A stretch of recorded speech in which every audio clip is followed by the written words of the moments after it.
For sure. You know. So you mentioned getting into session work, and as a music fan, I have seen live music, I've seen studio work, I've seen session players. And first of all, session players do not get enough love anywhere in the music business, and they should, 100%. But I want to talk about your kind of evolving from a live musician, which has never gone away for you. You've taken breaks from it for sure. But you kind of evolved into the session work. Was that more or less because of employment, like monetary reasons, or did you really enjoy the session? Well, my big hero is Duane Allman. Okay. And he did all that stuff with most shows. Right. He played on 31 records other than Allman Brother records. Mm-hmm. So all Fame Studios, I believe, right? Yeah, a lot of played with Aretha Franklin and you name it, he was playing on it. You know, I remember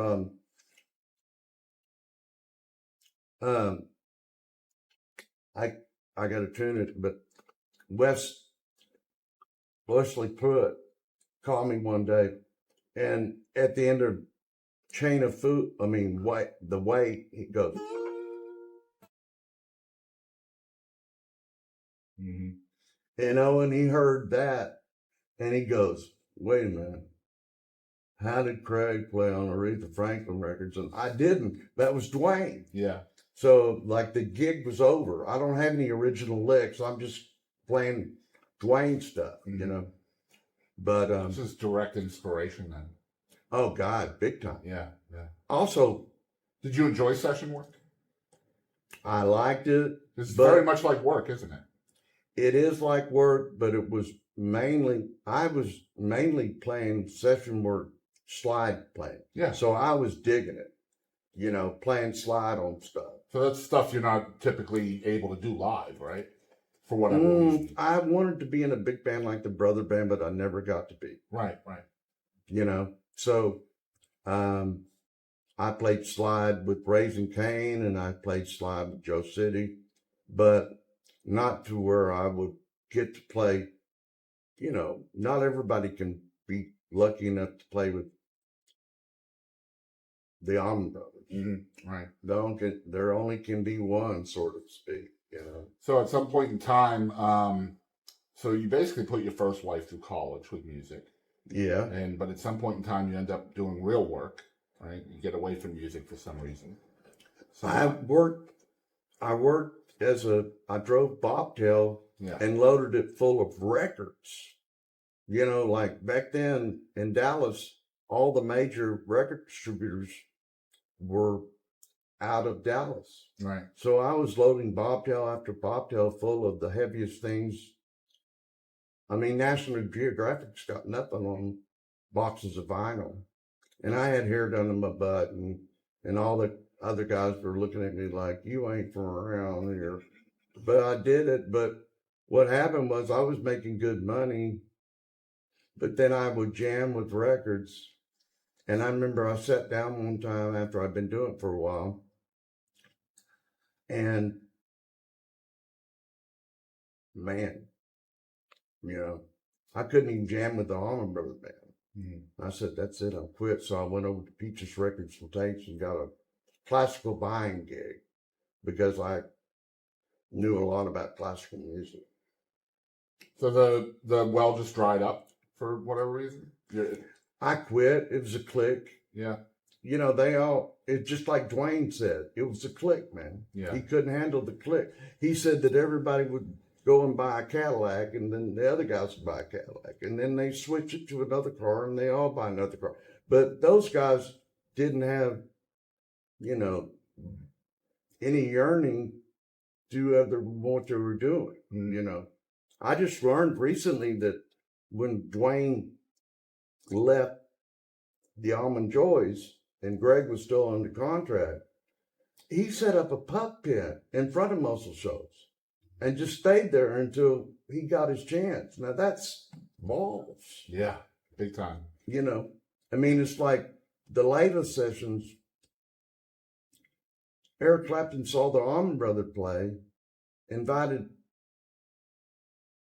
Duane to the studio, and Duane shows up with 2 guitars and an amp. You know, that's, you know, I don't care what you think, you know. Again, balls. That is balls. And then the brother band would have never come around if he wasn't playing these sessions. That was feeding everybody back, you know. Absolutely. Yeah. I often wonder if some of those folks from back then knew the effect they were having on future generations of musicians. I don't know, man. You know, Duane passed away 54 years ago yesterday. Yeah. And he was only 24. Yeah. And you talk about what if he lived a couple of years longer, you know. Talking about fast forward, man. He did a lot in a short amount of time. Yeah, but he was driven and he had a good business sense. I think he had a good business sense on his head. Yeah. You know, I don't know. I never got to meet him. I asked a bunch of questions to his brother when I turned down the gig playing with him, you know. How do you turn that down? Well, you go to the gig to talk to him. His manager was wanting me because I played slide. The guy that was playing the second guitar was their guitar roadie. And he's playing, and they've got, who was the other? The two brothers, I forget the two brothers' names, that were playing with Greg in the Duane Allman group. And basically, I hung out with Stevie that day because he opened.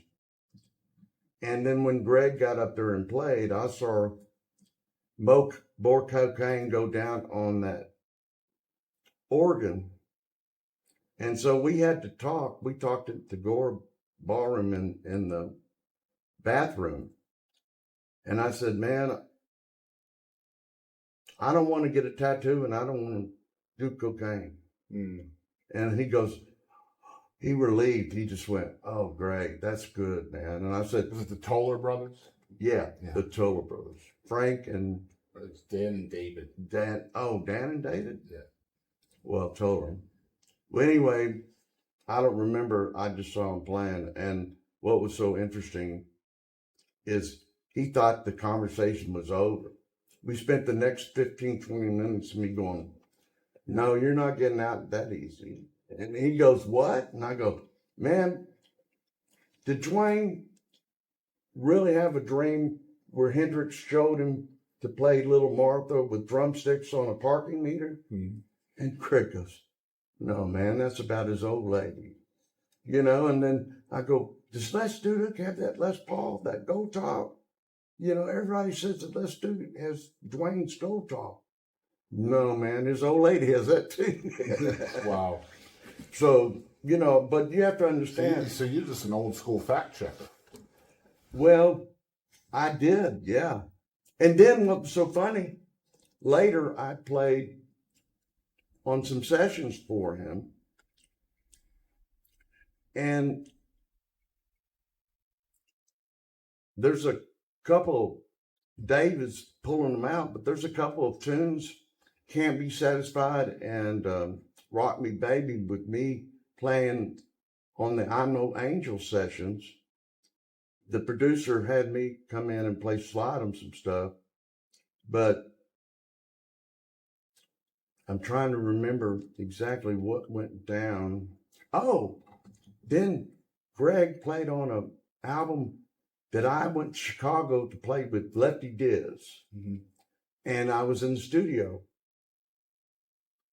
And there was Hubert Sumlin was there, Spanky McFarlane, Noel Reddy, all these people. This guy had got all these people of merit. Yeah.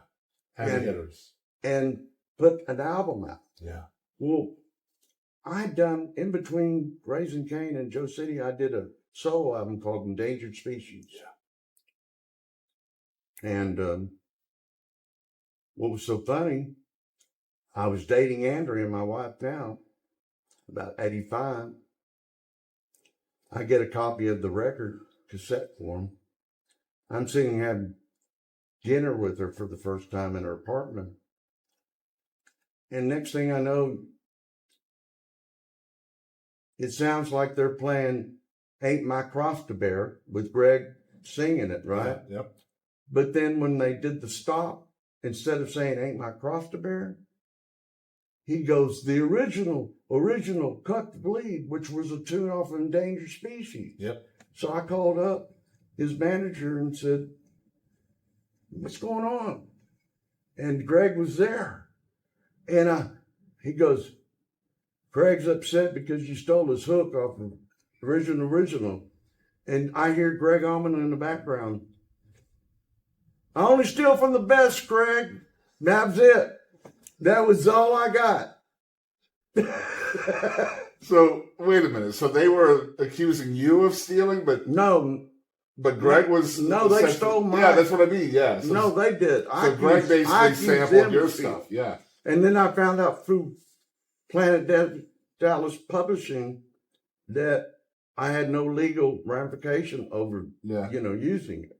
Yeah. But I got to meet. But you have this great story now about your wife now. Yeah. Oh yeah, she didn't understand. Yeah. Because I was taking my first break from music when I met her. I'd been doing it for so long, I was taking time off. And she didn't understand. She didn't understand that at all. I said I was a musician, but she had no clue. Yeah. I could have been, I could be some guy says I'm a musician and played my little cassette player. Right. And yeah, that's me. Mm-hmm. That kind of stuff. So, man, lots of stuff that Craig is leading up for me. I have obviously have lots of notes on you, and it's like you're reading my notes instead of me. So